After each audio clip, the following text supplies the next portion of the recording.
So let me just start by, as we do at Deakin always, acknowledge that we are meeting today on the land of the Wurundjeri people of the Kulin Nations and pay our respects to the elders past and present, and also acknowledge that this land upon which we meet is a land that has not been ceded voluntarily by the indigenous communities, and acknowledge any person of indigenous background who might be with us tonight here. I am the director of the Alfred Deakin Institute. My name is Fethi Mansouri, and I perhaps would like to stress my other hat that I wear very proudly, which is being a UNESCO chair on cultural diversity and social justice. And it is within that chair in particular, role within the United Nations, where we get to deal with a lot of the issues that pertain to human rights, discrimination, social justice, and oppression in general, and many forms of oppression. You will be surprised to know that even in 2019, we are still dealing with the legacies of colonial oppressions. We're still dealing with the legacies of systematic discriminations. We are still dealing with the legacies of entrenched human rights abuses that take place across the globe. And I was having a very informal chat earlier with Craig and Hakeem and others, and let me tell you that sports in general, and football in particular, in my view, has a huge capacity to fulfill a role that has been missing, sadly, from the struggle for ensuring that human rights is a fundamental right that everyone has access to, irrespective of where they come from, irrespective of where they happen to live, irrespective of what kind of God they might be worshipping. And sadly, the events in Christchurch have highlighted the need to be very much not only aware of what hate can do, but also what certain ideologies can perpetrate and can produce in terms of social harm and in terms of outcomes that we do not desire as human societies. I was also reflecting earlier that in the lead up to the 2000 Olympics, the Sydney 2000 Olympics, there was a moment of hope, and I was here, and I was actually in Sydney. I went to Sydney to enjoy some of the sporting events in Sydney. There was a moment of hope in 1999 that sports in Australia will actually play a role in galvanizing people's awareness of human rights globally. Because a lot of the countries that were coming to Australia in 2000, some of those countries were countries which were strong, visible abusers of human rights. And we wanted to ensure that there is an awareness that sport does not tolerate human rights abuses, that sport does not tolerate discrimination, that sport does not tolerate discrimination in any form, shape, or condition. And there was actually a conference in 1999, which you can Google and find the outcome of that conference, which was hosted by the Australian Human Rights Commission, of all commissions. So it shows you one thing, really, and I will introduce our panelists very briefly in a minute. It shows you one thing, that in addition to education, in addition to the judiciary, which we rely upon very, very heavily, in addition to other institutions in societies like media, like corporations, like philanthropic organizations, NGOs, etc. In addition to all of those, we strongly believe that sport has a unique galvanizing impact. It is a grassroots process in general. It feeds into kids in schools who want to play sports, organized or otherwise, and it reaches out to communities, rural, regional, urban, and it does bring people together. It is a common universal language. And if we are not able to harness a common universal language that is understood by everyone to promote a message of absolutely uncompromised attachment to human rights, then I don't think sport is doing itself a justice if it only focuses on some other metrics that it uses, memberships and incomes and TV ratings and what have you. And I'm speaking here because I'm both a madly sports fanatic in terms of my passion for football, but also a strong, passionate, perhaps not only a scholar, social scientist, but also advocate for human rights in general, both in Australia and within the UN system. And this is why we thought the situation of Hakeem, when it initially came to the public attention, that it was an optimal case study in many ways of how sports, and in particular the individual, almost Herculean, really, effort that Craig and others in the football community have mounted, was very much a good case in point to show how sports can actually, and football in particular, can mobilize to achieve outcomes that other sectors in society cannot achieve. So that mobilizing capacity of sport, that visibility that sport has, that reach and the grassroots, in particular, reach towards the grassroots that sports has, puts it in a very, very unique situation, but also it means it has a responsibility. So that is a privilege, that is an advantage, but also comes with a responsibility, which is why we're very proud at the Alfred Deakin Institute, who, of course, we are a leading social science research institute that does research, more or less, I wouldn't say predominantly, but almost exclusively on issues to do with good governance, human rights, diversity, cultural diversity in particular, and promoting social justice in its many forms. And so it gives me great pleasure to introduce to you our panelists.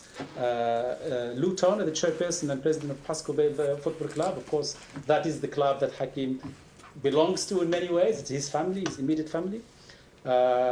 Craig Foster, who, as I said, he became an inspiration to many people, really, through the amazing effort that he generated and sustained through many weeks and months. And then John Didulica, who is obviously a former football player and a licensed legal practitioner, and among many other roles that he plays.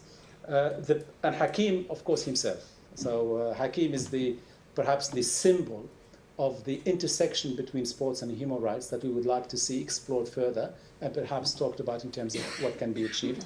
The panel will be very professionally and ably moderated by Catherine Murphy, who is obviously a sports commentator, journalist from the ABC. So without further ado, please join me in very warmly welcoming our panelists.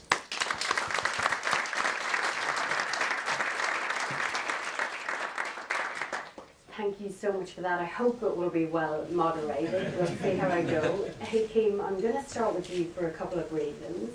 First of all, you're a superstar now, and secondly, I finally got to interview you because there was a huge queue at work to do this interview, and I initially did miss out, Craig. So I'm happy to finally get to meet you in person. I want to start with a really simple question. So obviously what you went through is something that I don't think anyone in this room can possibly imagine. What has it been like settling back into normal life? First thing, I would like to everyone to come here, and I would like to thank Football Victoria and all the football clubs for their support. And actually, it's no normal life when I back to Melbourne. It's a new life. When I saw many people they waiting for me in the Melbourne airport, and all the media and all the club waiting for me, this give me energy. I feel I born when I was when I 25 years, not from I was young. This is a new life, and I just want to work hard about football to be more stronger than before. Yeah. You're so positive. Like, there's a lot of whinges in life, and they whinge about the smallest thing.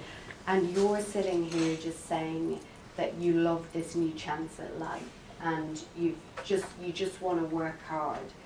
Have there been times where it's been difficult to look back at what you've been through? Because you must be an incredibly strong person to come through that and not be really disturbed by it. Yeah. Look, now all the kids now love me here. You are a star. I can't even get an interview till now. Especially fans of basketball. When I played first game last week. When I went through to the ground, all the fans. I won't talk about the kids. I don't want to talk about the people around. The kids. They told me, Hakeem, say hi to us. They gave me energy as well, and I want to show him this Hakeem. He was refugee in Australia, and he became hero because his efforts in Australia. And yeah. What about when you look back on it now and life has really changed? Because like you say, I don't know anyone in Melbourne or Australia who doesn't know who you are. What has that been like? It was amazing. When I walk around the shopping center or walk around with my wife, the only people, Hakeem, welcome home. They told me welcome home. I feel this is really home here, not in Bahrain. I grew up from Bahrain, but I was feeling scared there when I walk around because I saw the police. I feel they will kill me because I have another religion. But now here, they love me for my religion. They love me because they know about my story, what happened in me in Bahrain. They know I bought the safe country. This is why they told me, welcome home. Yeah, I feel this is really home in Australia. You talk about working hard, playing football, and one of the things that I read, and don't believe everything you read in the newspaper, so feel free to correct me, but when you were in prison, you still played football in the yard. Is that even true? No, when I was in the prison, I just walking around. Okay. Maybe Craig, he visited me there. I told him I just walk around maybe 4 or 5 hours in a day. Just walk and thinking, I want to go back to Australia. I was scared to go back to Bahrain. I was thinking too much about my wife. But sometimes I play football with the prisoners there. But when I running, I crying from inside. Where am I? I say, where am I? I should be in the ground. I want to back to Australia. Yeah, and yeah, I was thinking too much. But you saw me, I was weak when I was in Thailand. But now I'm fit again. And how were you treated? What was it like? Because you say you obviously lost muscle, and from going through that experience, how were you treated when you were there? First week, when they removed it to my wife, first 2 weeks I was with my wife, but then another 2 weeks they take me to another place, the prison, the body prison, and my wife, she back to Australia. When she back to Australia, I was too much thinking about her. I didn't eat maybe 2 days, just water. That's why I lost weight in my body. And after I tried to do push-up in the room, and sometimes when I'm running, but I can't because my mind thinks too much. I fight with myself. I want training. I want to work hard because I saw Craig Foster and someone his name Evan. He told me all the Australia support you, and all the club in Australia they support you. They waiting for you. They want you back to Australia. They give me energy to back more strong, but I can't because I'm in the prison. They take me with another people. They have the criminal case. They should take me to another place because I didn't do anything in Thailand. And actually my story is clear. I didn't do anything in Bahrain. But I want to tell you one thing. You know, maybe you hear about my story. They say may Hakeem attack police station, but the really case is not about the police station. The really case is when I talk against Salman bin Ibrahim. He's the president of FC now. When I talk against him, but he one of the family king in Bahrain. The family king they angry because why Hakeem talk against this person. This is why Thailand arrest me and there. I just want to thank Craig and all the people support me to back to me to the Australia because of Thailand return me to Bahrain. Maybe Hakeem is the end. Yeah, it's really maybe Hakeem is the end. What did officials say when you were in prison? I don't know you well. Did you talk to them? Did you explain your frustration and say this to them, or how did that work? talk to the police or the... Within the prison, the officials. So did you speak to them about your frustration? Did you ask them for information? I just asked the people they visit me. I asked him what's happened outside, what's going on in my case. Yeah, they told me they work hard in the media, they watching your case in all the world. I saw big thing happen in my case. Every day I talk with the people inside about my case, because when I talk about my case, I feel uncomfortable. I talk to them, and everyone in the prison, they want me back to Australia. Even the police, they told me, we want you back to Australia. But finally I'm back now, and everyone happy. Bahrain people, they are all happy. And the coaches, the football player, all the world, I receive message from them. Hakeem, we good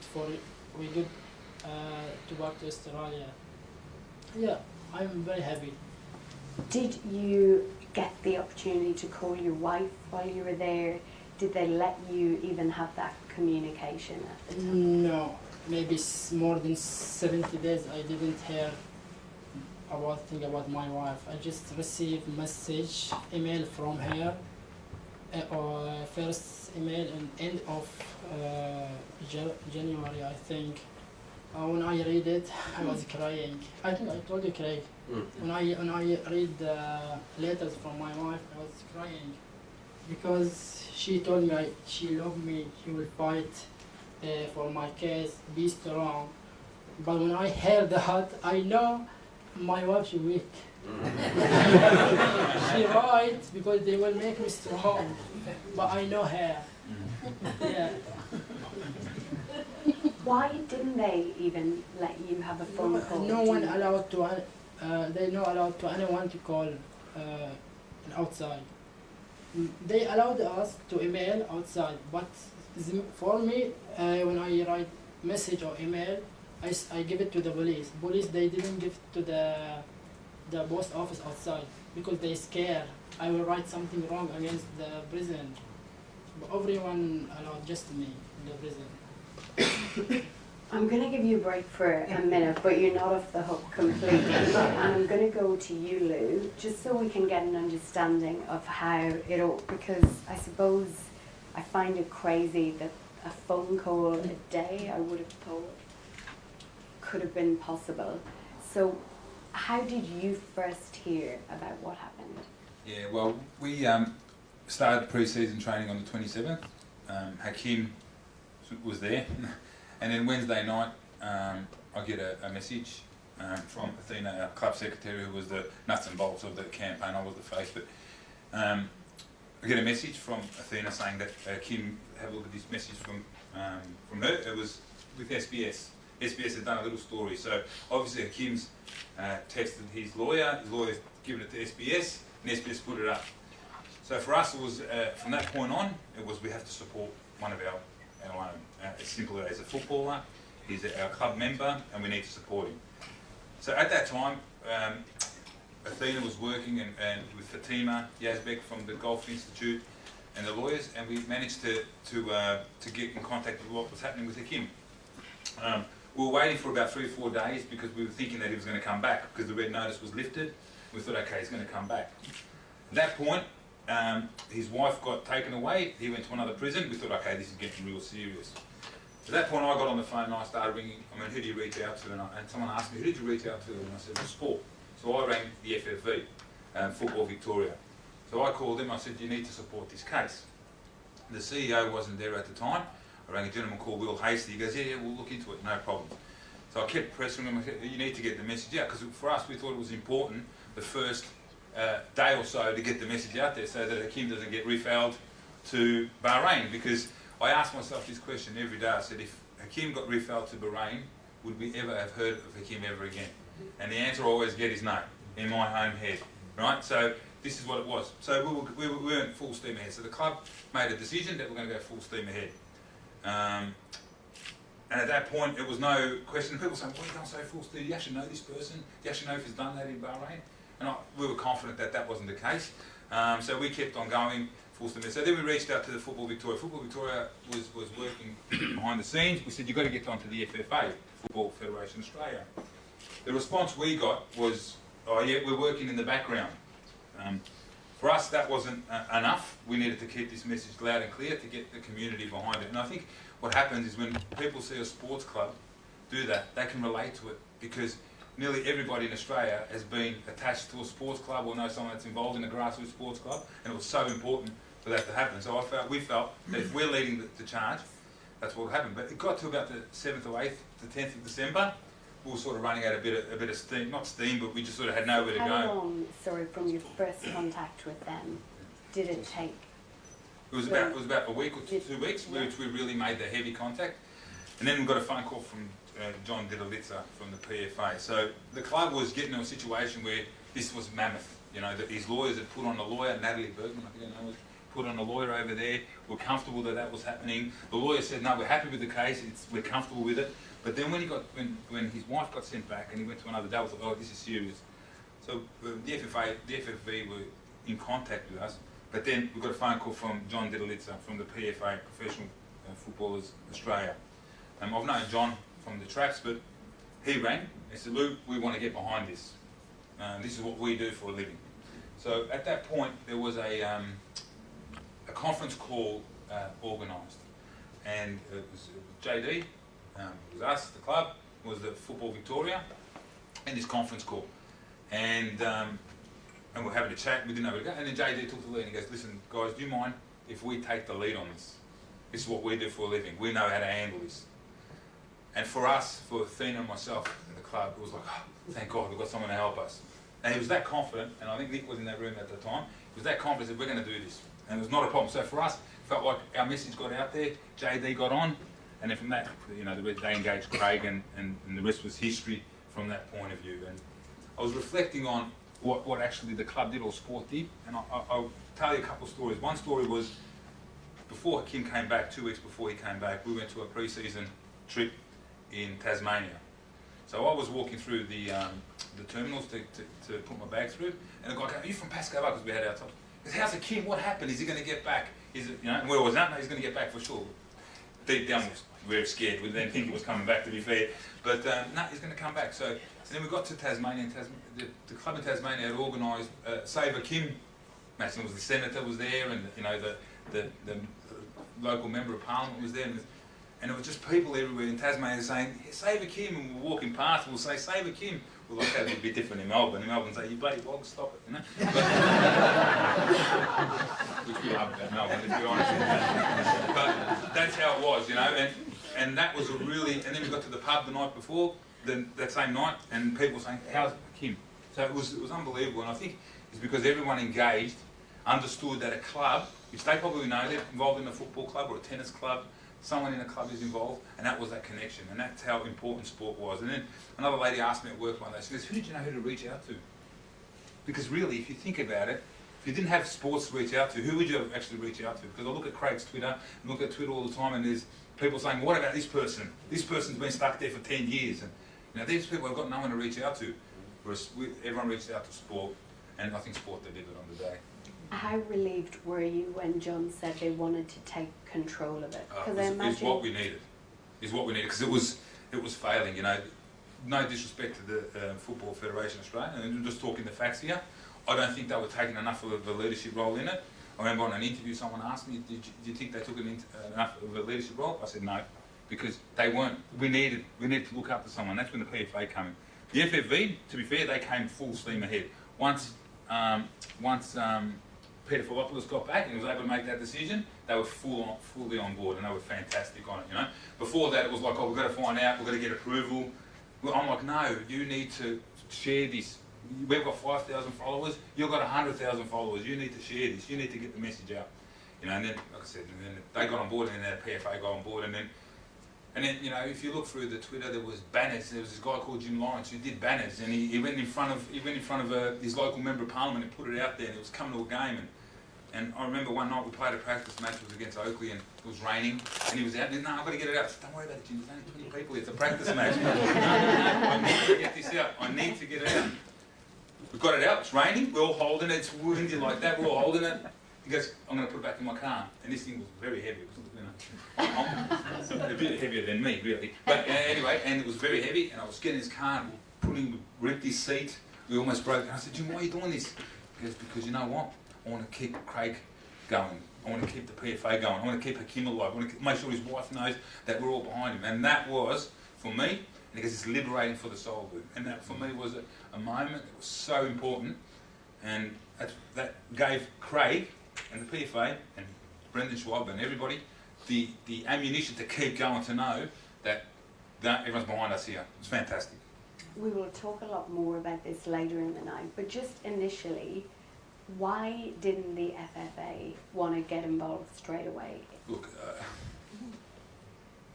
look, I have to answer this probably now. In one way, I mean, for them, they like to do things behind the scene. They like to do it quietly, you know. And but for us, quietly wasn't an option. You know, I believed Hakeem was gone. I believe we had to save someone's life, and I think that was the thing. And I think there's a lot of political reasons why they didn't get involved. And unfortunately, that's a big problem with the sport and our game, because it's so far-reaching that to get there, you know, people have to duck and swerve to get into the situation. And for me, I found that quite disappointing. They got on after, when they realised that Hakeem didn't vandalise the police station, when they realised that, you know, no one really cared that Hakeem was a Muslim or from a different country, and he wasn't an Australian citizen, and no one really cared about that. Everyone saw Hakeem as an Australian, and I think that's when they saw that. I think they realised, oh, you know, we've got to jump on the bandwagon here. They wrote a few letters privately, but for us, we needed them to come out strongly and not just a one line. Yeah, we're monitoring the situation. But for me, that's what leadership's about. And I think, you know, the PFA, the club, Craig showed that, and I think that's what delivered everything. John, I'll go to you because we will discuss that topic a lot more with you, Craig, because I'm hearing behind the scenes a lot so far in this discussion. But John, for you, you weren't behind the scenes. So I've watched one of the videos where you talked about the importance of the campaign, because you had heard from Hakeem that it was giving him energy. And I think it was just before Christmas you recorded a video urging people to keep using their voice and keep using the Save Hakeem hashtags and keep the awareness up. Was that your biggest concern? Because life is busy, and while people want to get involved initially in some things, life gets busy, and out of sight, out of mind, people can maybe dwell not enough on it. Was that your biggest concern? Yeah, that's a really astute observation. Just to lose, he's a wonderful raconteur, Lou, and I love listening to it. It doesn't matter how many times I've heard those stories being embellished. I always enjoy hearing them. But one thing he said was, we didn't know what we were doing. I'd never done this before. You know, we've sometimes, anyone seen the movie Argo here? And sometimes the world we live in, which is acting for players in countries scattered all over the world, we operate a bit like Argo, which is we say to the player, look, you're owed $250,000, you haven't been paid, get yourself to the airport, book your flight, and then we'll put in your letter of demand just as you're boarding your flight. Because we don't know what can happen from the time that letter goes in to the time the player gets on their flight. Because we've got players in China, in Qatar, in countries where you're not sure the degree to which your fundamental human rights will be observed. So we've dealt with it in a contractual fiscal sense. We've never actually dealt with a matter where every single day the weight of somebody's life was resting on your shoulders. So to Lou's point, we had zero idea what we were doing. All we knew was that we were committed to this mission without qualification and without hesitation. So your point is such an astute one, because that was our big challenge. And as the campaign went over the 2.5, 3 months, it really became challenging finding new threads, new stories, new angles where we could continue the public momentum. And that was so fundamental to the outcomes that led by Craig about what we achieved. And I'll refer to one story that happened just before Christmas. So we'd got, the first time Lou actually contacted me was December 4th. I looked at my emails after it was all done. It was a week after Hakeem got arrested. So it was a Saturday before Christmas. So the Friday before, Julius Ross, our media manager who's sitting at the back there, we wanted to do a press conference because we just felt that the campaign was drifting. We weren't getting the traction that we wanted. We needed to go up a level because we built a framework about how we thought we could win this. So we intellectualised how we were going to win it.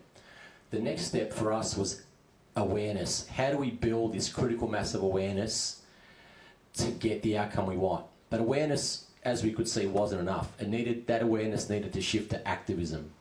And I'm jumping ahead here, the point where it shifted from awareness to activism, that final surge, was when the shackles appeared on the news. And when people saw that image, that shifted. It shifted from me having to call people up and ask for help to people calling me saying, what can I do? So that critical mass of awareness is ultimately what shifted to this critical mass of activism. But back to that earlier point, the Saturday before Christmas, our biggest fear was everybody's going into Christmas mode, party mode. There's going to be 2 weeks of absolutely zero coverage of this.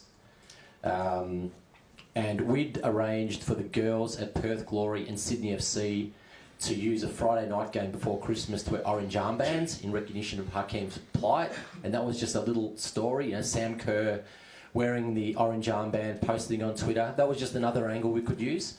But we scheduled a press conference where Foz was the centrepiece. We had Roddy Vargas, who was a former teammate of Hakeem and a former Socceroo and Melbourne Victory captain. So we had a few good people lined up. And it was Friday night, and Julius had sent out the media alert, and we had nobody respond. So we're going into Christmas, it's Friday night, we haven't heard boo. So we have a sleepless Friday night, we get back to Saturday morning, and all of a sudden there's a couple of nibbles. So there might be a couple of print journos there. So it's great, we're going to have something. But we spent Friday night and Saturday morning thinking, okay, we're now going to spend the next 3 days filming content, cutting up content, then distributing it off our own platforms. This is going to be so hard to get the cut through we need. Saturday, Sunday, Monday into Christmas. It's just going to be horrendous. And it was like a scene from a movie when we all of a sudden got this flood of media inquiries on Saturday. And I think, for me, it was the fact that Foz was there and Foz had been speaking so eloquently about it. People cottoned on that this could actually be some good content. And we did the press conference at our office in West Melbourne, and we had every single news network there. We had all the key print media there. We probably had 30 representatives of the media there. And at that point, I felt, you know what, we're actually onto something. We can get the cut through we need to make this from being a local sporting issue to being a national issue. And that press conference as a platform worked incredibly well to shift that. But why it resonated so much and why the story was able to get through that Christmas period was how well Foz spoke, how well Roddy Vargas spoke. They spoke so articulately on Roddy in particular, about who Hakeem was as a person. And that was really the first time that we personalised the story about the person we were trying to save. Prior to that, it was cerebral. There was this broad injustice, and that's okay, let's do our best to help. But when I heard Roddy speak about the person that he knew, the humble footballer who he picked up from training and drove to the train station and took a train from Keilor Downs to Bundoora, which is anybody who's travelled that way knows how difficult that commute is. And he would do that every day. So this was a humble guy who was one of us. And that really resonated with so many people. And the shift then for me was palpable. It got us through Christmas. And then it became really organic thereafter. And, I can write a book on how that then evolved. And then the great man to my left really grabbed the bull by the horns and turned it into what it became. How did you persuade Craig to get involved? Oh, there was no.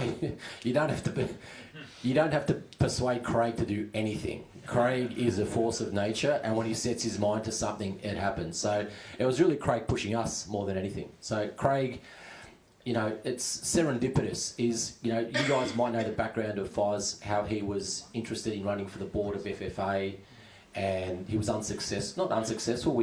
Craig withdrew from that process before the vote because he didn't like the way it was evolving. And we sat down and reflected on that process and where he felt his strengths might lie. And one of the things he spoke to was human rights and the role of human rights within sport and how we can actually use human rights as this battering ram to drive home these fundamental inalienable rights. Because we could see the way the pendulum within sport was swinging. You know, you've got so much control now vested in countries whose observance of human rights is negligible. And that's a discussion we had. So when Hakeem's plight crystallised, it seemed like a really intuitive fit for us and a really intuitive cause. You know, we didn't hesitate for a moment and think about, okay, what are the implications of us pursuing this? What does this mean in 4 years' time when we're trying to get money out of some, you know, bugger down the road? That didn't occur to us. We just focused on the binary injustice of it, and Foz was a great leader in that because he's so clear in his thinking and so has such a really nicely tuned moral compass. I will go to you, Craig, now because you're literally twitching in your seat at some of the mentions of the FFA. But I will start by explaining, if Craig appears tired, he's been on a massive photo shoot for SBS. I think it was 12 hours of just the hair and makeup, wasn't it? So we don't do that at the ABC, so I'm hoping I'm going to go back there and request it. Craig, thank you so much for being here this evening. So I've so much I can talk to you about, but I want to start with the why. Why did you dedicate essentially your life until this was resolved to Hakeem? Well, there was a number of reasons, but and I articulated them throughout the campaign, and I think a lot of them resonated in the Australian and global football community because at the heart it was about reclaiming much of what we believe about sport. And the lack of involvement and lack of advocacy and lack of effectiveness of much of the officials within the game kind of fed into that narrative of we need to step up here as a sport. And in fact, there were some nice pieces written afterwards. One came out of a club in England, in actual fact, where the president of that club, I think it was, wrote a nice piece saying this was a wonderful example and an inspiring example of the global football community, and we're still talking national here, but one of the great challenges we had was then to take it international, was a wonderful example of reclaiming the game back. And in fact, fans right around the world felt that they were striking a blow against officialdom, against this concept of the values of the game being overridden by money. And part of that was because Bahrain is involved in a region of the world which has become so influential in global football, has such immense economic force, but it is an area which has had and continues to have significant human rights issues. And Bahrain and UAE and others, and even Saudi, are becoming ever more influential in the game. And what this person wrote, I thought was very prescient, said this was an example of the fans around the world fighting back against the billionaires. And that may be billionaire individual, it might be billionaire countries. And it was very much, I wrote a piece throughout, and writing all of the op-eds and trying to control the narrative was a really important aspect of the case. And one of that was around the concept of the soul of sport. But the reason that we cut through is because we actually genuinely believed it. So in fighting for Hakeem, we were fighting for things that are part of our DNA. And that's why I think we convinced the country and much of the global sporting world, is because people could see, JD talked about how we articulated it, but that's actually because we believed in it. We believed in the multicultural nature of our game, and I kept saying, people would say, well, why are you doing this? I say, well, if an ex-player doesn't do this, well, who's going to do it? So the first belief was in terms of being an ex-Socceroo, and this is a young man who has his life and career ahead of him, and whilst he was not a member of our Players Association, he subsequently became one. But we made sure he became one as quickly as possible. But the point was, all those things we really believed in, and that is that you don't have to be a member, you are our colleague, you are a part of our family as players, male or female, doesn't matter to us. So that was right at the start, was this kid is a player, he's in trouble, he needs our help, and therefore he needs my help. I'm an ex-player, I played for the country, and I believe that I have a responsibility to help other players in whatever respect we can offer support. Also, there was many other reasons, but one is because having sat on television for so many years and tried to fight for different aspects of the sport that we love, believing passionately in what football offers to the country of Australia. Many of us actually believe that Australia needs football because of our diversity, because of our acceptance and I wouldn't say tolerance, but acceptance and understanding of multiculturalism. That's very much a part of our history. That's who we are, and Australia needs more of that right now.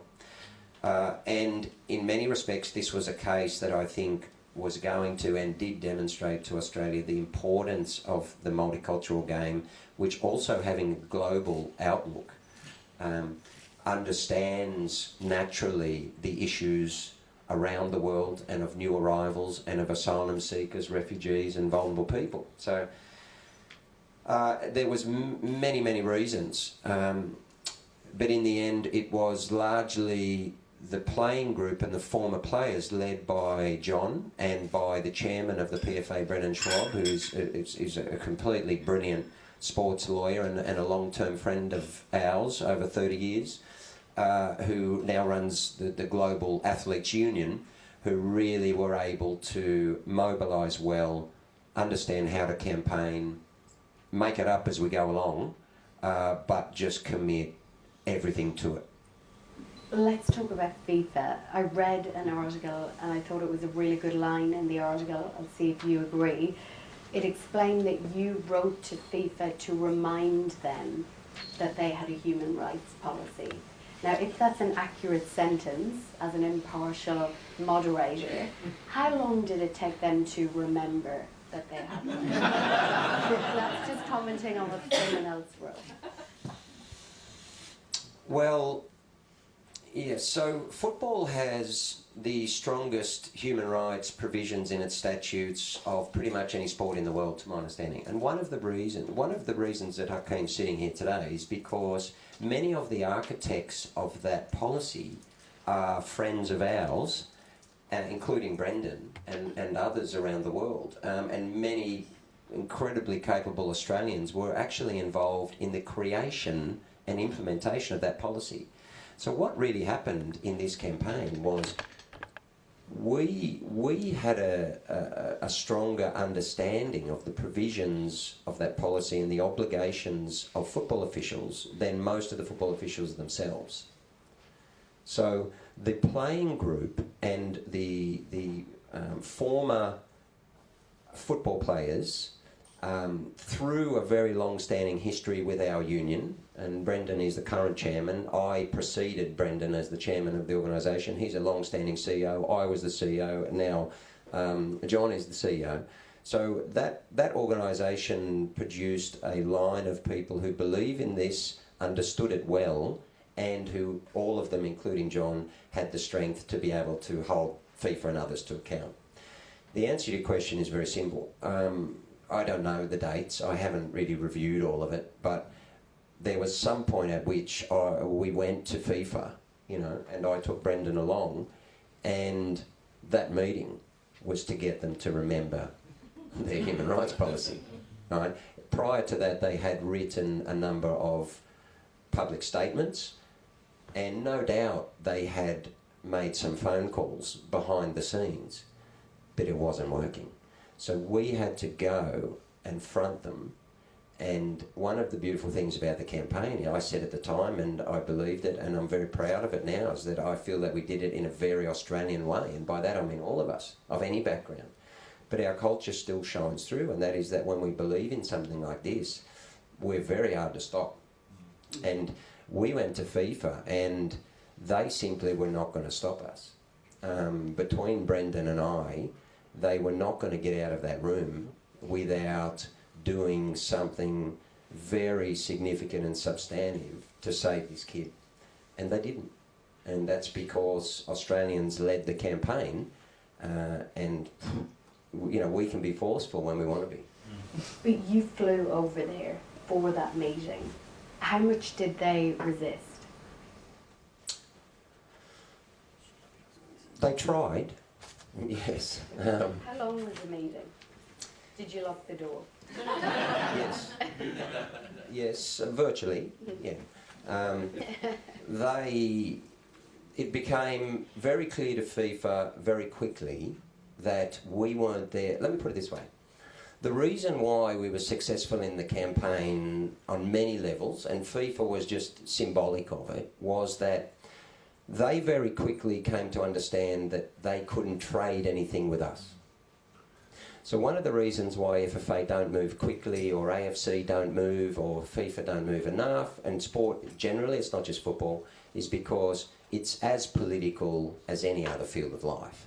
Right?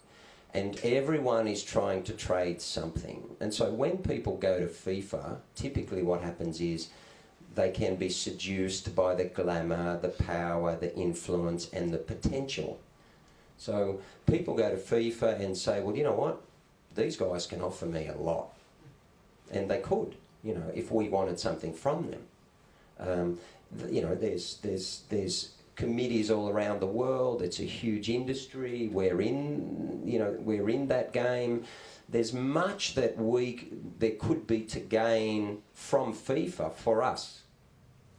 But what happened is we went there and let them know quickly that we're not there they had nothing to trade with us because we don't want anything from them.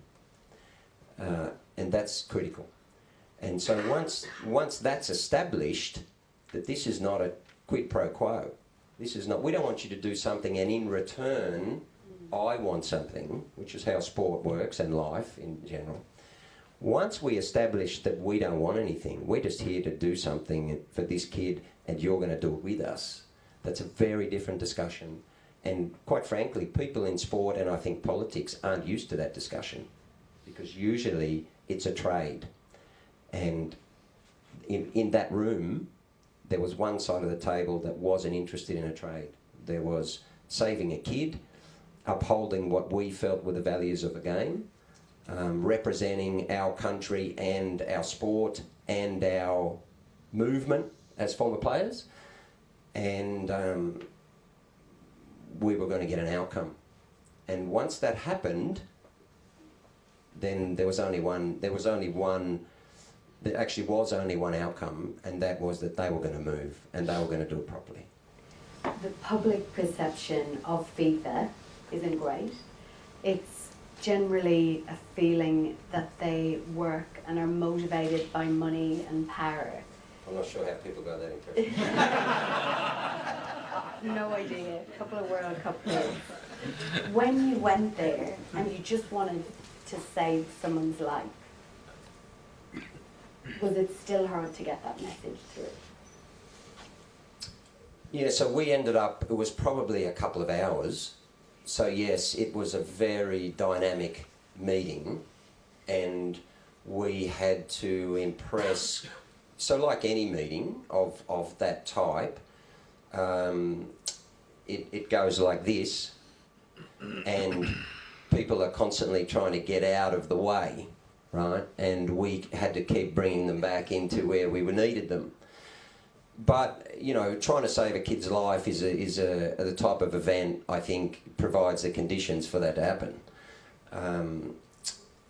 So, yes, FIFA, like any organisation at that level, wanted to try and control where we were going to go. But, you know, I took one of the most brilliant sports lawyers that Australia has probably ever produced, Brendan Schwab, into that meeting as well. And we spent several days planning the meeting. And whilst in that scenario as dynamic, we had been across the table over a 25-year period together, know each other extremely well. Very, very close personal friends. And you're talking about a very long-standing relationship in player rights, of advocating with or against governing bodies, you know, over more than 2 decades. So we probably had a bit of an advantage in that way. And I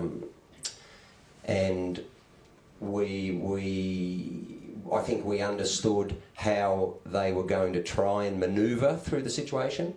We were able to anticipate it, and ensure that it wasn't successful?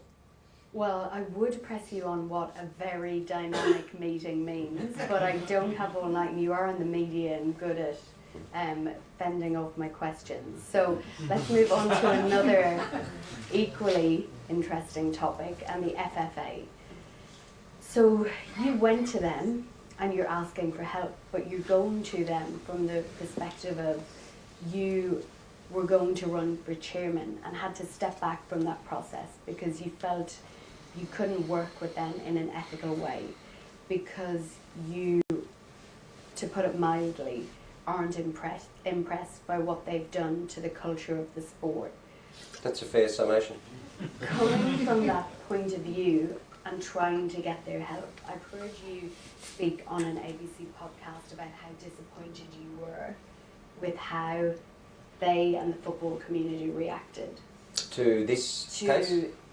Just how long it took to really garner support. Tell us about that. Tell us about what the FFA done and what could have been done better. Actually, what happened was the election was probably perfectly timed for Hakeem because I had got a very good insight into how the current board conducted themselves throughout the election, in which case I actually didn't ask them for help. That was the point. I didn't waste time.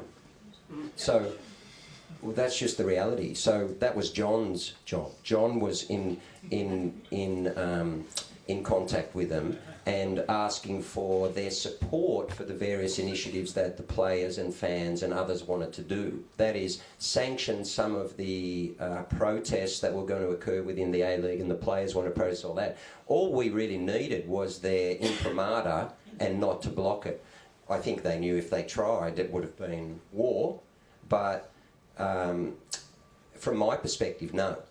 We had to, when I say we, I say including with the PFA or the human rights organisation, it was a very complex matrix of organisations involved, but really probably a core group of 3, 4, 5 had to decide where were the greatest levers and where was our time best spent. Who was going to be effective? Who did we need to pressure? And who was going to be able to get this kid out? And on all of the various requirements or criteria, FFA weren't one. You know, we had the Thai government, we had the Bahrain government, we had FIFA, we had potentially AFC, which we put pressure on them for a range of reasons, but not necessarily for them to actually make it happen.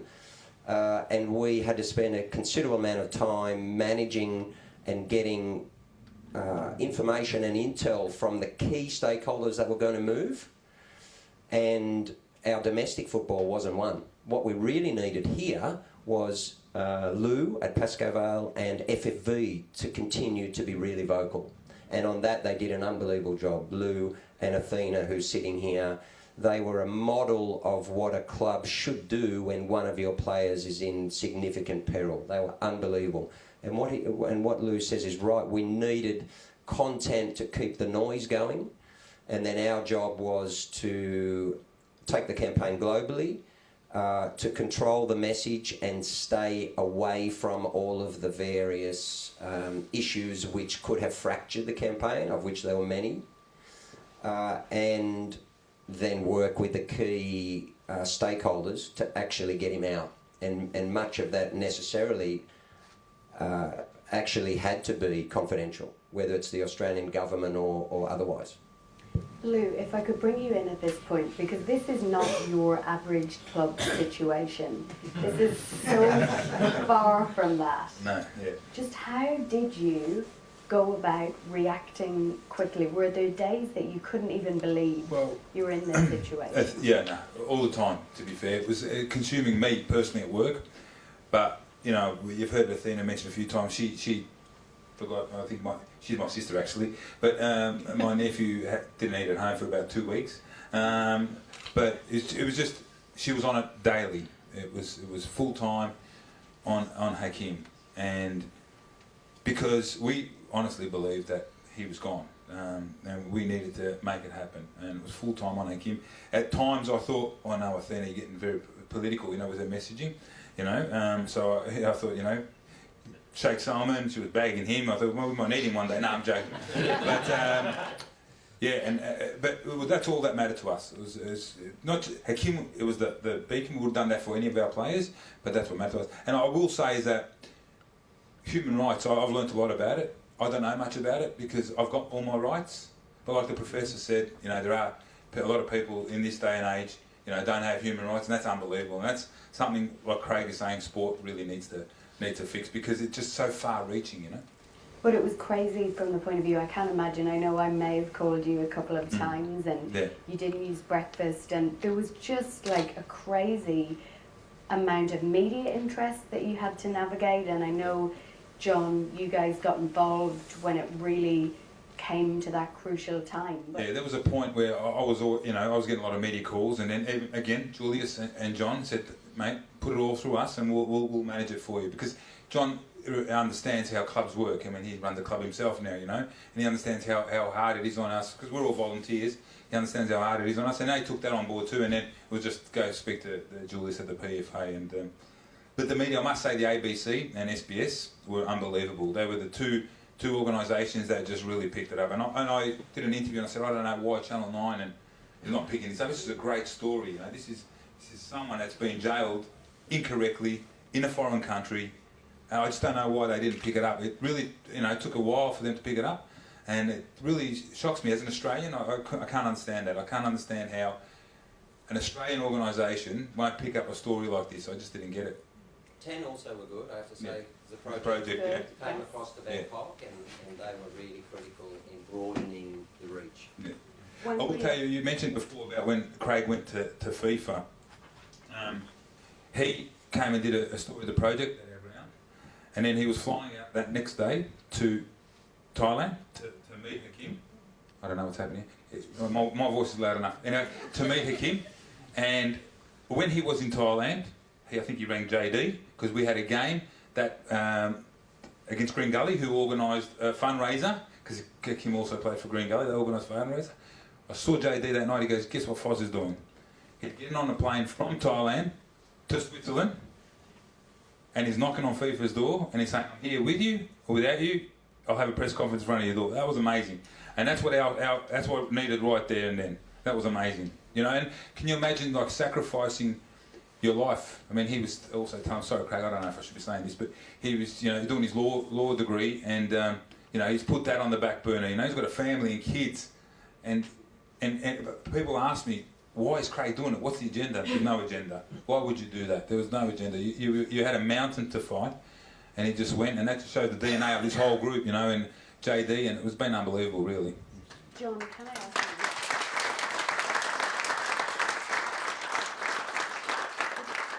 you? If I could ask you, news is pretty harsh, and I know from working and seeing how news works, and Craig, you know, that obviously until we had those pictures, that's when the commercials, and exclude Channel 10 from that, got involved and really got on the story. Did it disappoint you that it took those pictures of Hakeem, essentially in shackles, going to a court appearance to get those channels to do the story? Look, in fairness, we had Channel 9 and Channel 7, I think, at that pre-Christmas press conference that we did. So they picked up the story locally in Melbourne. But certainly the difference in approach post the shackles vision, if you like, was a genuine tipping point, you know. So for those who study, you know, behavioural economics, you just look at that shift in that moment. It was incredible. It was overwhelming for us to see that shift, and really interesting because I got that footage sent to me via WhatsApp, because Francis Waratifi, who sits on our board, was there with Craig, and Francis captured it on his phone, and he captured Hakeem walking from they call them paddy wagons in Thailand, I don't know, the divvy van into the prison. And when we watched it in the office, we were actually quite overwhelmed, and our lawyer in the office broke down, and we were just really confronted by it. And it took us 2 or 3 hours. I was actually driving home, and I thought, you know what? Everybody's got to see this. We've got to post this online. We've got to actually broadcast this to the largest audience we can, because it's hugely distasteful, but it's what will actually mobilise people and get them activated. And the normal PFA video on its Twitter platform gets about 300 views. That one had about 100,000, I think, and it was just incredible. But in defence of some of the commercials, they did come on, around that Christmas period, and that was really important, just to sustain interest.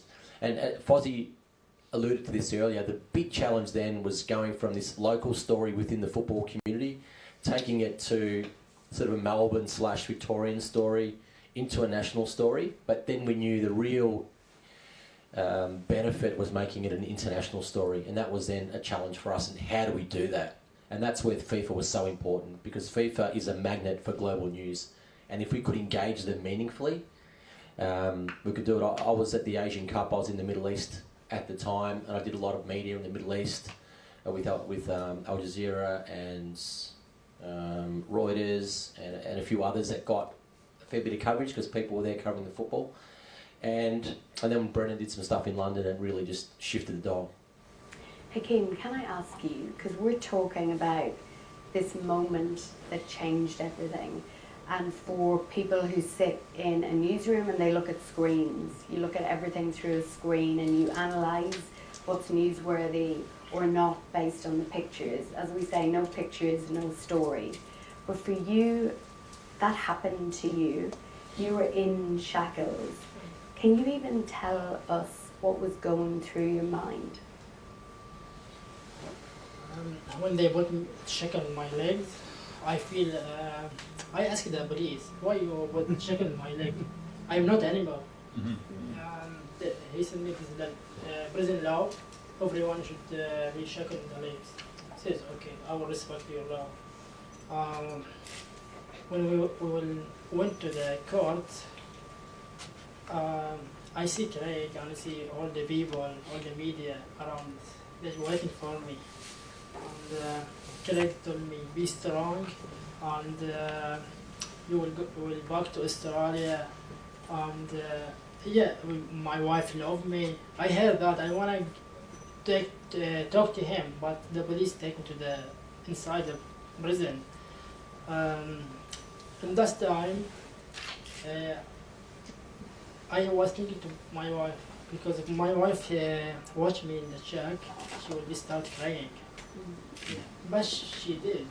She now tell me when she seen the Twitter, my photo, she is crying. Not just her, my mom is one in Bahrain. My mom, she in the hospital because she watched me in the check in my leg.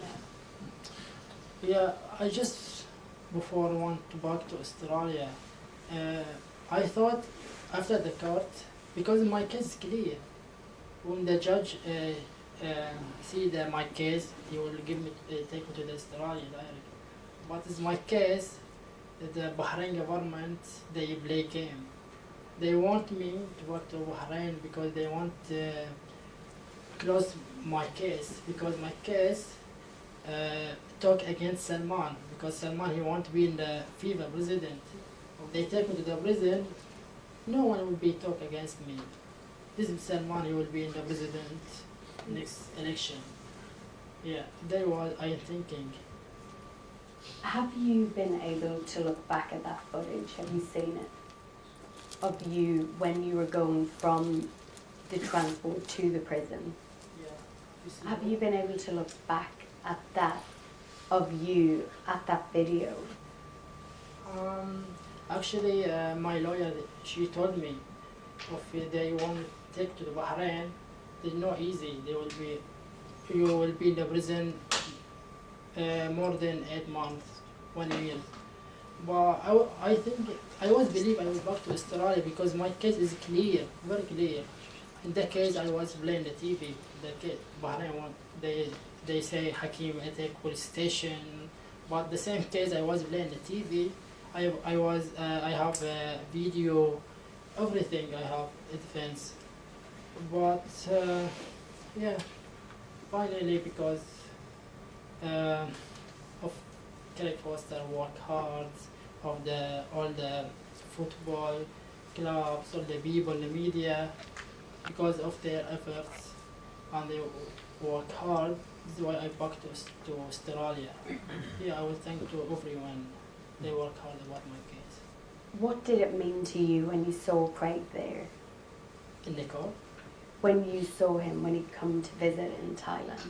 I know before 1 week, my friend, he told me the Craig Foster is captain of Australia, he will be visit you next week. And you know, when I was in the jail, I just talked to Australia embassy, just promised me back to Australia. And Craig Foster, not the first visit, the second visit after the court, he told me, be strong, you will back to Australia, I promise you. I was happy because I found someone, he promised me. Finally. But he did. Yeah, he told me, I'm now back to Australia. He will be traveled to Switzerland, I don't know where, but he will work hard until to back to Australia. One of Craig, the more disappointing parts that came out, and I'm sure for you there were many as you faced challenges through that, but the fact that it was revealed that Australian Border Forces had essentially an administrative error had caused this. What did you think when you heard that? What did you do? And seeing as you are being touted as potentially for a future politician, I can ask you all the political questions. What did the government say about that?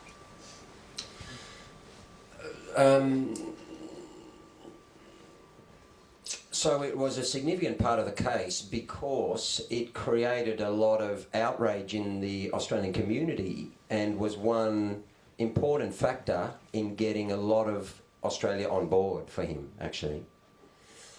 From my perspective, and I was, all of these messages I was quite forthright throughout because the media kept asking me, well, you know, what's going to happen here at home and the Australian government, and I said, look, practically speaking, the mess up between Home Affairs, AFP and Border Force, which came out subsequently as to the actual detail of, was practically less important than politically. So what happened was we knew that that the Interpol Red Notice had been placed on him on the day that he got his visa from the Thai embassy in Melbourne. So we knew that there was a relationship between Bahrain and Thailand which preceded any knowledge or action by the Australian government, Border Force or otherwise. And that was the key to the case. The key to the case was that irrespective, even under the current laws, they would not have notified Hakeem or someone else in order not to travel.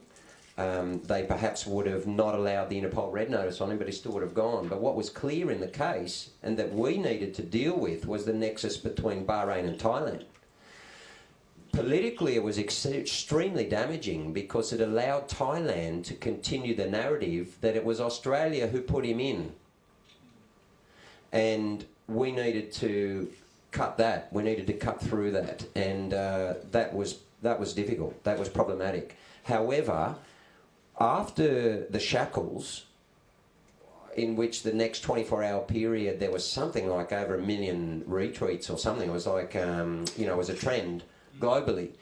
So clearly it was a key moment. After that, the Thai government issued a press release in which they continued to try and assert that this was all about Australia and having notified Thailand of his travel. And that was important at that moment because we released, because in that statement they also said that Australia, I believe, from memory, that Australia had been responsible for the Interpol Red Notice, basically. And we put the Red Notice out, which made it clear that actually it was Bahrain. And that was a really key moment. And I think the reason that it occurred, in part, was because the pressure of the campaign accentuated by the shackles. So what the campaign by that stage had put extreme pressure, and all of the various stakeholders were starting to crack. But what the shackles did was just open the fissure, and people, different actors started to make mistakes from that moment. And that included Thailand, in my view, and it certainly included Bahrain. Up until that stage, it was about us putting pressure on them. At that stage, it became us manipulating and managing in an agile manner the responses that they were making unilaterally. It was an amazing scene to see Hakeem get his citizenship. It was unbelievable. Just a month later, I will ask you,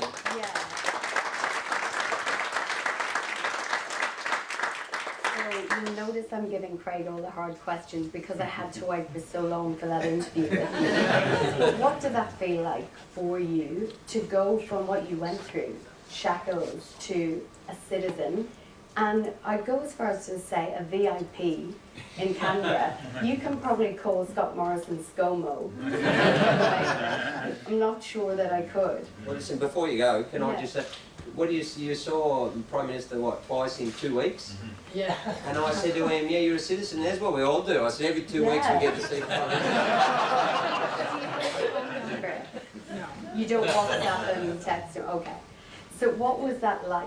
Just going for, it must have been overwhelming or surreal a little bit, because you've gone from prison to Canberra. It's just such a fast jump. You know, when I was in Thailand, it's both thing there. But when I got to Australia, it's more good thing here. I meet Prime Minister first time within less than 1 month. Yeah, and when I get Australian citizen, I just feel I'm safe because I was scared because I want to travel. Maybe next 2 years, 3 years. If I want to travel by travel document Australia, maybe Bahrain stop me to another country. But now when I Australian citizen, they will hard to stop me. They will be scared. I would be. Behind me Australian people. Yeah. And you need a honeymoon, so we can't have a ban on travel. So I think you just travelled to Tasmania, mate. you need a visa for there still. Can I ask you, Craig, though, because I will ask you the harder questions. You're in Canberra and that's great. You know, it's so good to see Hakeem get citizenship. That's great. Was there an acknowledgement that things could have been done better by the Australian government, by the border forces? Privately, yes. And one of the issues which I made public throughout the campaign was what had become clear. The first trip to Bangkok, which we did surreptitiously, and we kept it quiet because we had grave concerns about the campaign up to that point and how the Thai government would react. And issues around security and other things, and what had become clear there was that the relationship and the information sharing with the Australian government at that time, particularly Maurice Payne, was very good, was very strong, and it was an important aspect of the campaign. And we had to build trust, I think, on both sides, because I'm obviously in the media as well, right?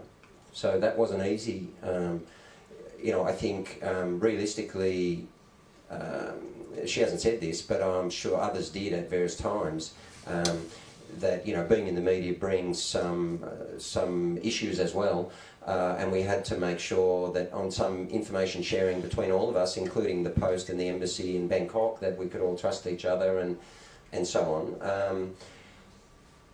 But through that trip in particular, speaking to other governments, our record on refugees, asylum seekers, became very clear that it was detrimental to actually his opportunity and to get support from a range of other actors around the world.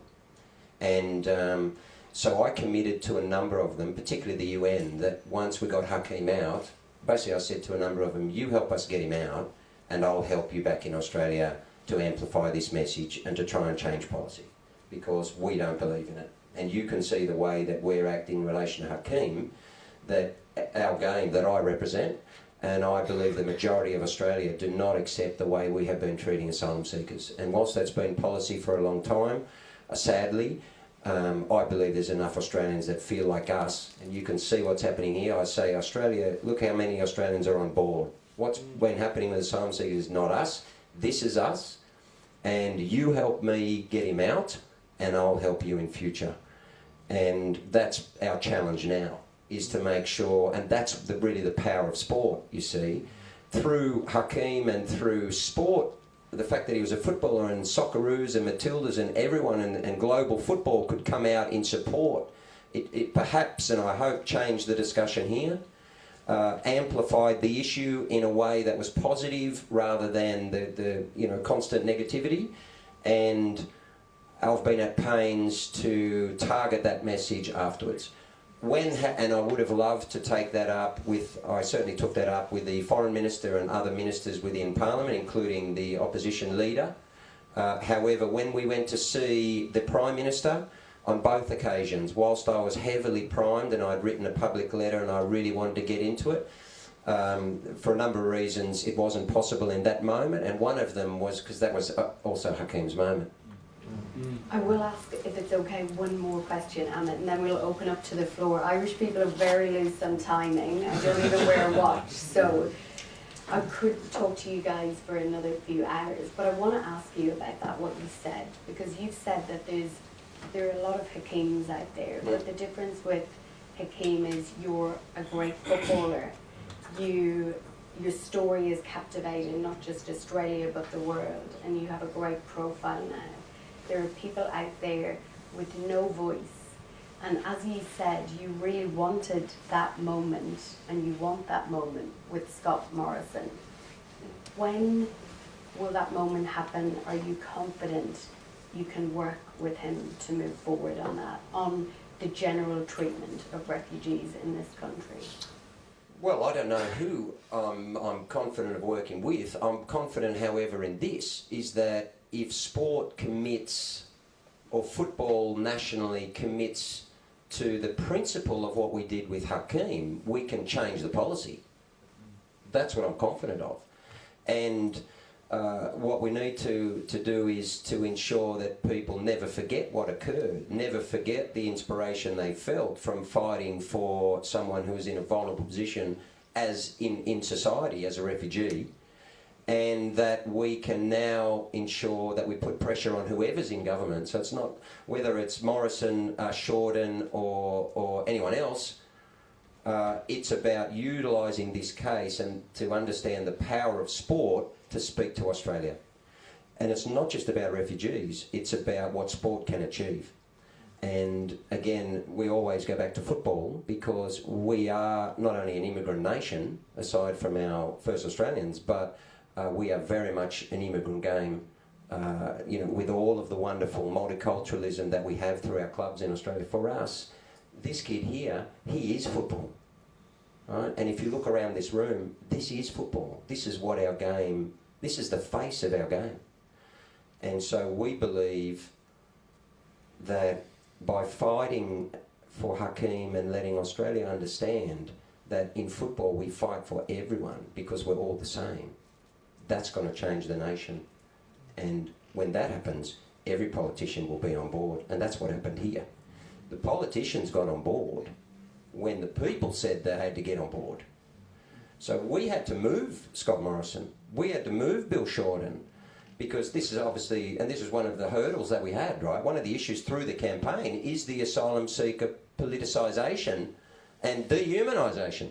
So it was both a strength and it could have been a significant weakness of the campaign. And we were very clear in our messages, having been in the media for a long time, to make sure that we avoided that. So for instance, I reached out to Morrison, Shorten, Sarah, all of them, to make sure that it had nothing to do with a partisan approach. This was about human rights. of a refugee. It wasn't about our policy as to how heinous it is that we deal with them. So through sport, we can amplify, magnify and have positive discussions in relation to a range of issues which otherwise we cannot. And out of this, all sports need to understand that it's not just an opportunity, it is a responsibility. And we believe that strongly in football. Okay, well, I will open up to the floor because I don't want to hog all the questioning and open, and I think we'll have a few. We'll start at the front. Would you like to go first? Yeah, sure. There you go. Sort of wrote it down. Thank you. And thank you to the AIS and the Alfred Deakin Institute, always bringing these interesting discussions to us. So congratulations. And to Hakeem, yes, welcome home. It's great to have you. And congratulations to everybody on the panel. You've done an amazing job and it's very inspirational. And it is an example of individuals drawing on their moral compass. That was certainly what was said. And drawing on the special power of sport to catapult human rights. Really, I mean, you know, we've got a young man and you've drawn on Hakeem as a young man, no labels, no religion, no, it was a young man who needed assistance, who was ripped away from his young life, and catapulted this issue and this situation into the public eye. And as you said, Lou, this is not your usual, this is a question from Catherine, this is not what the clubs are all about, and John, you know, this was new to you. And yet now, this has happened, and this is a momentum, and this has made us think in very different ways. The whole community is thinking in a very different way. But it does come down to grassroots, I suppose, grassroots dynamics and a power that grassroots has. This has demonstrated that to us. So in terms of what next, well, I suppose maybe I should say, in terms of clubs now, what is the power of clubs now? What sort of conversations are you having, Lou, that have changed, that you feel now keeps this momentum going? And perhaps John could even explain. I know Craig has certainly answered that. I think it's happy for his place to be in the union now. Yeah, that's right, and we'll probably get that sorted and we've had a chat with John. You know, one thing I have learnt is that, or I do know now, is that the clubs have a massive responsibility in the community. I think that's the best way to get the message across, you know. A lot of the times we have this message sold, but it never filters down to the clubs, you know. And I've been running this club for 20 years. I've been here a very long time. Not that old, I know I look that old, but and every time the community has been successful is when organisations have reached out to clubs and have asked clubs to sell the message, because it's, you know, straight away. I think we've gone a bit of sleep at the wheel at the moment. I mean, we're happy we're having this moment again. I think our organisations, the FFV and FFA, and I know Nick's trying very much, I think we need to have this discussion. I had a chat to a gentleman before about refugees. He's got a refugee group, or I told him he can use our facilities. I think we need to do a lot more of that. When I was growing up, my parents have immigrated here from Macedonia. When I was growing up, we had a lot of those things happening. But sort of it's been taken away from us at the moment. It's like not cool to have a Macedonian day at the club, or it's not cool to have a Croatian day at the club anymore. I'm not saying that we need to, you know, bring the politics from overseas here, but I think we've lost that a little bit, and I think that's where the Football Victoria and FFA need to sort of get back to that and understand that, you know, this is where it's at. Our game has a big responsibility because it is an immigrant game. We are all immigrants here. And I think that's where we need to get to going forward. And I think that's where the organisations need to push us as clubs to make sure that happens. Because we can't do it on our own. I can't just go in and sell out a message on my own. I'd love to, but we can't. So that's where we need to go forward from here. Okay, go on. Yeah, thank you. My name is Pascoe. Just want to say firstly, thank you everybody. Congratulations, Craig. And then just want to say quickly, when Hakeem came back, and then how big a difference it makes in the community. We had invited Hakeem on 11th of March. There was a new and emerging communities football cup played by the refugee team, were new. and Hakeem came and presented a cup, and almost everybody were the refugee players who are less than 2 years, 3 years, 4 years in the country, and they come from all over Australia. And people calling me from Cairns, Adelaide, Tasmania, asking how great is that? Already the big impact it made. But thank you so much, Hakeem, for that. My question to Craig is, when you met the Prime Minister, I just want to really give honest answer. Do you think was he genuine, or was he because the moment was there that he going to get 2 votes more, therefore that he engaged, or because this man has started this returning the votes, putting incarcerating people in the Nauru and Manas, and I couldn't believe myself. Is this fake? Or is it real? He's trying to say, oh, Hakeem, you come and hug and all these things. Is it a vote grab or is it genuine humanity? Okay, so as I said before, everyone within this context had to be pushed to move, and it was the people power here that got Hakeem out, and that people power pushed football officials to act and gave us the power to turn up at FIFA and say, we need to have a discussion about what you're going to do. It also pushed the politicians to act, and that took us many, many weeks. But then I would ask you a question. At the end of that, and I had to decide this myself, at the end of that, because we ran the campaign in a very apolitical manner, and it was one of, in my personal view, was one of the reasons why it was successful. If Liberal coalition voters had have thought that I was playing politics in any way against Scott Morrison, I think we would have been in trouble. And the opposite is also, in my view, the case. We weren't interested in who it was. We just wanted everyone's support, because this is the beauty, this is the value, this is the importance of human rights. Yeah. So it was important to focus on that totally. So now he's out and he comes back to Australia, and I had a discussion with Hakeem, is should we go and see the Prime Minister? And that is a question, because a section of the community will rightly say, well, why are you seeing this person? And it's not only Morrison, but also both of these major governments have, since 2001, been on the same track, right? It's the country. And by the way, we allowed it to happen. That's the worst part. And we didn't allow them to stand on the sidelines in relation to Hakeem. We forced them to act, and we can force them to act as well in terms of a more humane policy. So anyway, we had to make the decision. And I thought long and hard about it, and my advice as an elder brother to Hakeem was, I think it's important that you do so. Why? Is because it's a very, extremely powerful statement for refugees in the country that you have come back and you are going to be, I don't care who the Prime Minister is, you are going to be shaking the hand of the Australian Prime Minister in the office in Parliament House. And you're going to do so again when you become an Australian citizen. And I said to him, when you're my age, because he's an incredibly brave, courageous kid who spoke out against tyranny for his own people. So he clearly is a future leader in our community, right? But I said to him, there's no pressure on you to go and play football, but that photo, when you're my age, exactly double, about to turn 50, I said, when you're my age, that photo will be incredibly important for you to turn around and help other refugees. So that was the decision that we made.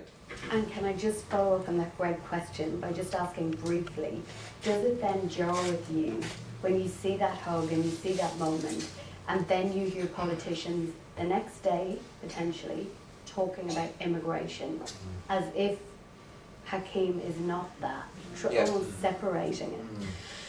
Yes, I understand where Australia is at now. I understand that that is the national discussion, and my goal and my role is to challenge it and to bring change for those of us who are who believe in humane treatment of everyone. And therefore, we're constantly disappointed. However, the question is, should we have gone there and gone to Parliament House and given the politicians the opportunity to be seen with Hakeem and to shake his hand and to do something that in many respects was contrary to their conduct over recent years, certainly in policy status. And I say again, in my view, yes. Why? Is because the hypocrisy is what's important, right? We want to see, Australia needs to see that you do that and then you speak like that. That's the important part.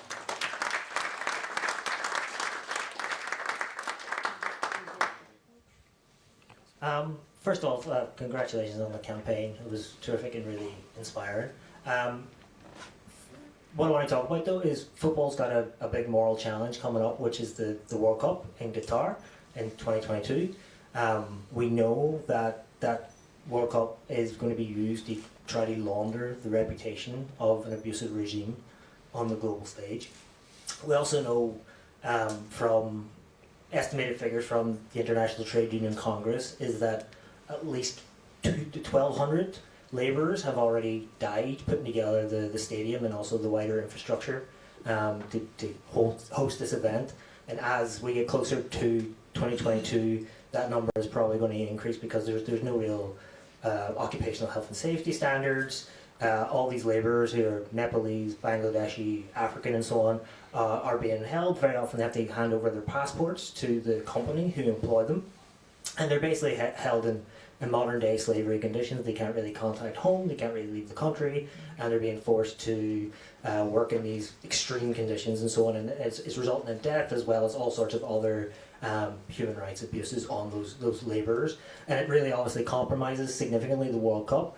And I imagine that come closer to the time there'll probably be a boycott movement and so on with this particular World Cup because it is a real challenge. And I'm thinking about it myself. As much as I want to watch Mbappe score a hat-trick against England, I might have to sit this one out in terms of there's possibly the cost is now too high because all World Cups are compromised in various ways, but this one's got a particular alarming death count in terms of the preparation of the tournament. So this question is, I guess, to John and Greg. Craig, I mean, you're going to be asked to cover it for SBS, and you're going to be asked to go there. How are you going to approach this exceptionally compromised event? Yeah, really good question. In this, I would imagine, so when Qatar were awarded the World Cup was really the start of being able to embed human rights provisions within sport and within football in a meaningful way. Because what had happened was, it was so corrupt, demonstrably, and which has proven to be the case in many respects, and it was done in such a manner that the outrage affected the sponsors, and that was a good lesson. Is that it's often the economic side of sport where change can be wrought. And that resulted in a process whereby FIFA have now committed to all internationally recognised human rights. And so the ILO and others are working along with Brendan, World Players United is one, Human Rights Watch and others, on now trying to change the kafala system and so on. And we're told that there has been some positive change. So now in future, those for major sporting events through the recently new Centre for Sport and Human Rights is a very actually exciting field for us, because we feel that we can recapture some of the values of sport in the treatment of people by using those provisions. To answer your final question, when it comes to Qatar in 2022, it's a very difficult moral challenge, and my decision in relation to Russia was to go, but to utilise the tournament in part to talk about the human rights abuses and to talk about the human rights issues, which was confronting to a lot of people, including some of the viewers, that we were actually talking on air. And we started the tournament essentially by me saying to Lucy, look, this, as I get older and understand these issues better, this is really the first World Cup, although even in Brazil we had very significant social problems and the forced retrieval of vast tracts of land and or dislocation of people from their homes and all of these things, and the vast wastage of many major sporting events, including football, of course, we started by saying that we have a responsibility here to talk about these issues because the Russian World Cup is being used in large part to wash the image of an abusive regime under Putin. But it's always been thus, right? Sport has always been that. However, being a government broadcaster, I would say, have a responsibility and the opportunity to talk about that. So I will have to make the decision when it comes to Qatar personally as to whether I think that there is value in doing so or whether indeed the moral challenge is such that I shouldn't go. And that's not an easy decision, okay? For a vast number of reasons. However, the field of sport and human rights is something we genuinely believe and are extremely passionate and very excited about. Because if in future we can ensure that for all of these countries around the world who want to host, whether it's the Asian Cup or the Football World Cup or Under 20 World Cup, whatever the tournaments are, and we have many of these properties in football, the global game, if we attach significant, meaningful human rights responsibilities to those properties, we have an incredibly powerful tool to help people of the world. And we can be very idealistic in sport and particularly in football. We're so passionate about it, but we actually genuinely believe it can play a big role in changing the world. Football is the global game. It is a multi-billion-dollar entity, and the value and attraction of hosting all of these tournaments is so vast that we can actually say there comes with this a responsibility to treat these people in a different manner. That's extremely exciting, and that is actually one of the reasons why Hakeem is sitting here today. Not just that the human rights provisions are there, but what we did was, one of the levers we used was, we convinced the entire human rights community globally that if he didn't get out, their policy was worthless. That was one of the big levers we used, and we were very loud about it, saying if this kid goes down, your last 5 years of work of what is a very good human rights policy is absolutely not worth the paper it's written on. That is you, Infantino, and that is you, all of the people who put it together, some of whom are very close friends of ours. We used that as a very powerful lever, said this is your test, and if this doesn't happen, we're going to rip the whole thing up, and we're going to cause all sorts of havoc. And because he got out, we can now use it for the opposite. We can say that's the way that you act, that's the responsibility you have, and that's the standard by which your campaigns in future are going to be run on. That's a long answer to your question, but I hope it answers. We have a gentleman. Can I just follow on from that? That's a great, it's a seminal question for us. You know, we've had Australian footballers who have played in Qatar and been subject to the kafala system. Players owed significant sums of money and forced to choose between forfeiting those sums of money or getting their passport back. So we've had to engineer situations such as ambitious national team call-ups to get that player out of the country under appropriate means and then make a claim for the money. So we have to work around that. But your challenge, the question you pose, we've thought deeply about it, and one is, should those challenges preclude a country from bidding for a major tournament, or do we use the tournaments, as Foz said, to shape better outcomes in that country? And I think where I landed was probably on the latter, is using it as a tool, as a prosthesis for getting better outcomes in those countries. And I gave myself my own mental challenge, and I went to Egypt last year, and I was thinking about the slave labour that went into building the pyramids and the probably tens of thousands of people who died building the pyramids, and thought, where does my moral compass sit with that? How do I judge the past by the standards of now? What can we do to change things? I looked at the Centenario Stadium in Uruguay that hosted the 1930 World Cup that was built by indigenous slave labour in South America. Do we now judge that by a different standard? The train lines that link the stadiums of England, built by robber barons in Africa in the colonial era, do we now hold that against modern English stadia? Because the whole infrastructure upon which clubs of today are built is raping and pillaging Africa and South America. Anyone who's read The Open Veins of Latin America will attest to that. So there's so many different standards by which we can judge history and the future, and that's why I really believe that in the Qatar issue is it's our mandate not to preclude those countries, it's to actually ensure that if they're going to take on the privilege of hosting global events, they can live up to universal standards. And I'm not talking about a Western view of how we think life should be conducted, but universal standards. And human rights are, as we all know, they're universal. It's a universal declaration of human rights. It's not an Australian declaration or a Western declaration. It's universal. So in that basis, we can actually use football to drive some of those outcomes. And we have a gentleman at the back. Hello everyone. My name is Jibril. I work at the Asylum Seeker Resource Center in Footscray.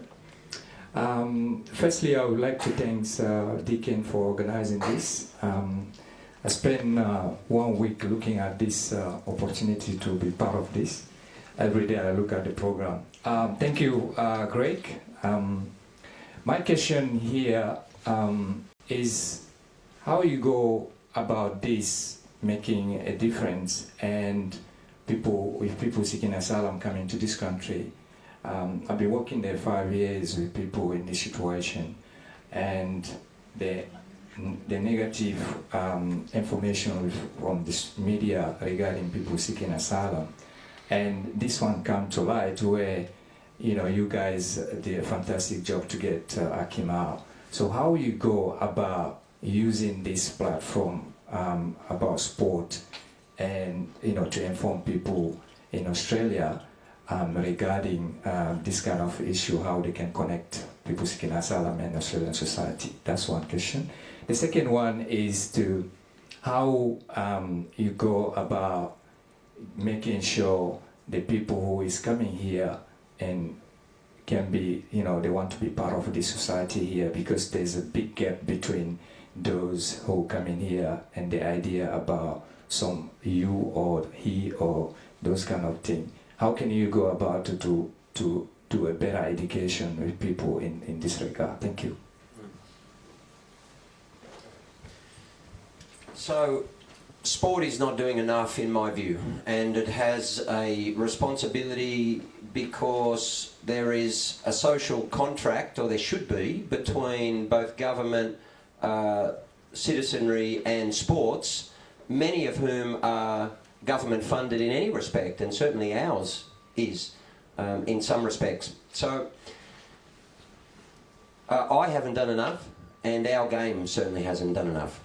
And we are challenged through what occurred to Hakeem. I think magnified the issue for everyone else. I think many of us, including me, wish that we had been much more vocal much earlier in relation to what's been occurring.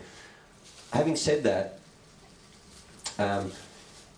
I think even our game could have done much more since Hakeem got out. And that's a great disappointment to me that we haven't. But again, it seems to be always organic, having to come from the grassroots. And I hope that our game in future, because we are a game that is built on diversity. We are a game, and I sat for 15 years next to a gentleman who is an Australian icon, Les Murray, who was a Hungarian refugee. And our game, we have Owen Mobile playing for the Socceroos. I mean, if our game doesn't step forward and demonstrate some leadership here, then I think we should be held to account for that. I certainly will be active in making sure our game is accountable in that regard. And I think there's 1.8 million of us who play, and there are several million more who support football, just our game alone. We're not talking about other games, many of whom are challenged very much in this space. For us, it's really not a challenge to understand diversity and acceptance. It's to actually commit to making a social difference. The players feel strongly about it. I don't think the game feels strongly enough about it yet. But what came out of this campaign is the two words that I used before, is people power.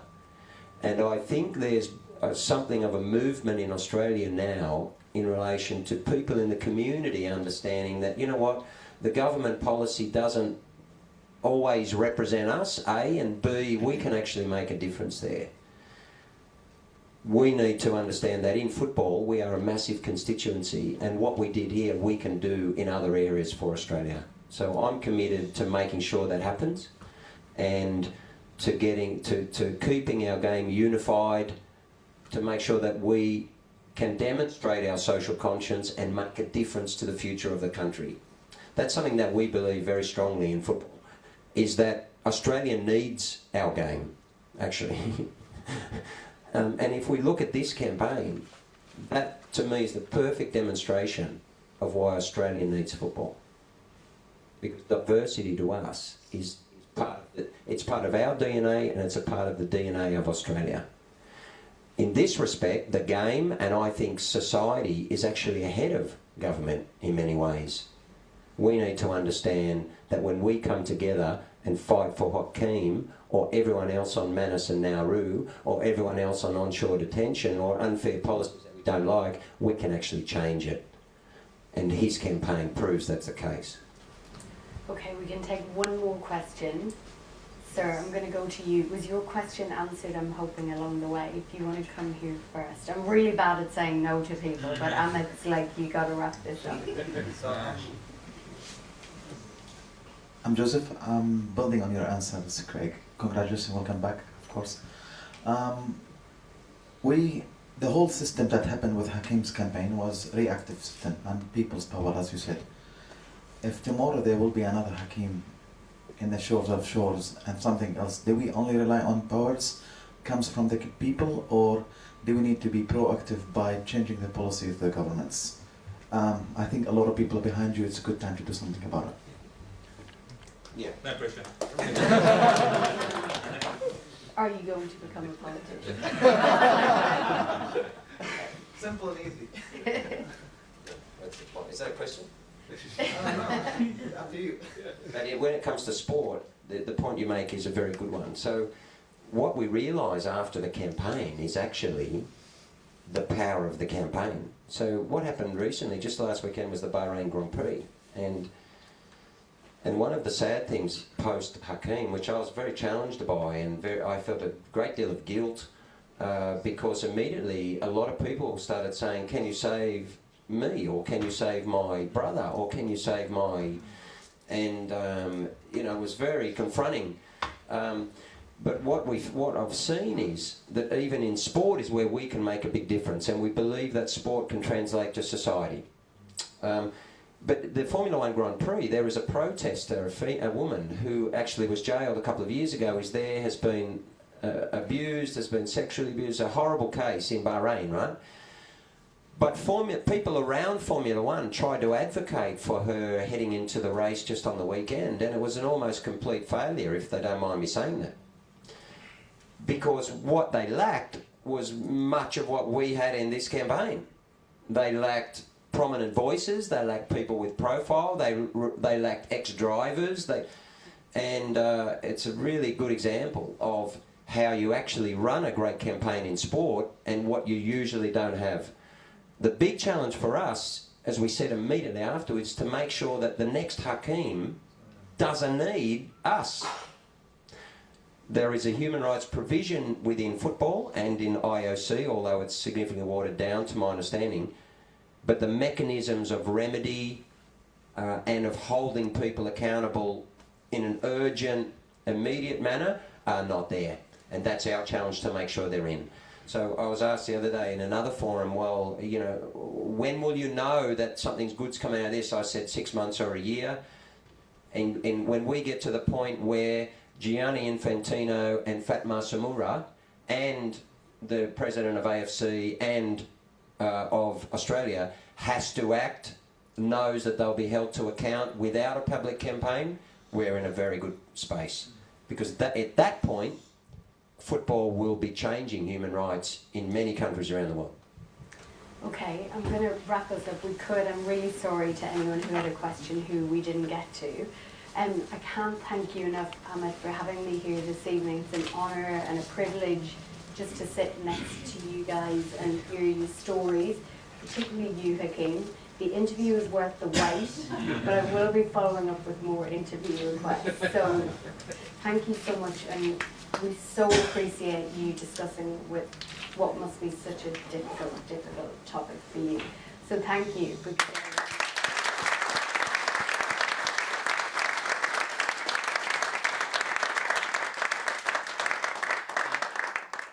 Thank you, Catherine, and thank you everyone for sticking around. It was such an interesting and lively discussion. It was very difficult to bring it to a halt earlier, so thank you for staying with us. I also like to quickly thank our co-organisers, Football Victoria and Deakin, obviously for allowing us to use the venue, so it's very generous of them to help us along the campaign. We've got a series of gifts that we'd like to present to our speakers, and in doing so we usually invite our friends from the audience to help with that. And to first, I'd like to invite Melina, if you could step forward. Melina Asthana from AFLW, Multicultural Ambassador, to present to Lou Tona.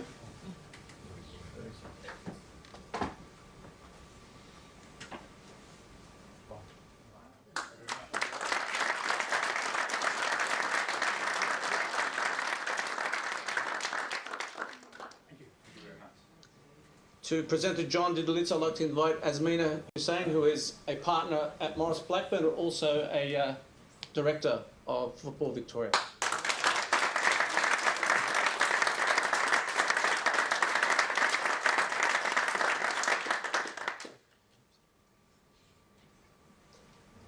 To present to Hakeem, I'd like to invite Dr. Teresa DeFazio from Victoria University, former VMC Commissioner.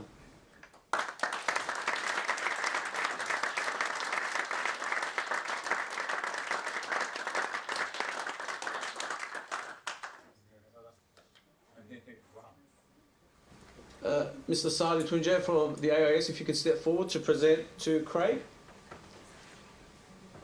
Got you on the spot, but thank you.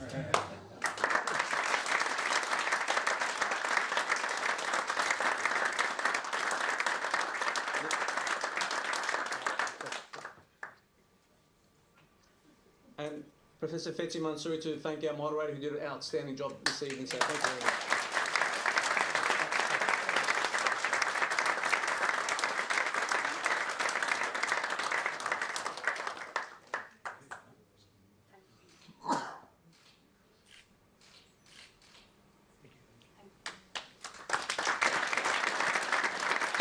Again, have a great night, safe travels, and see you next time. Good evening.